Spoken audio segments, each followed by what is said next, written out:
ಕಾಮನ ಬಿಲ್ಲಿಂದ ಬಣ್ಣಗಳ ಕದಿಯೋಣ, ಮೋಡದ ಕಡಲಿಂದ ಪನ್ನೀರ ಕಡೆಯೋಣ, ಬಿಳಿ ಹೆತ್ತ ಬಣ್ಣಗಳ ಬಿಳಿ ಬಿಳಿ ಬಟ್ಟೆಗೆ ಚೆಲ್ಲೋಣ, ಓಹೋ ಕುಣಿಯಾಡೋಣ. ಹೋಳಿ ಹೋಳಿ ಹೋಳಿ ಹೋಳಿ, ಏಳೇಳು ಬಣ್ಣದ ಬೆಳ್ಳಿ ಹೋಳಿ.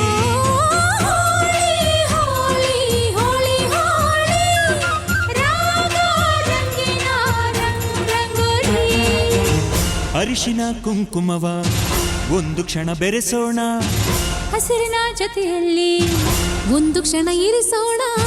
ರವಿವರ್ಮನಕ್ಕರೆ ಕ್ಷಮಿಸು ಬಣ್ಣದ ಹಬ್ಬ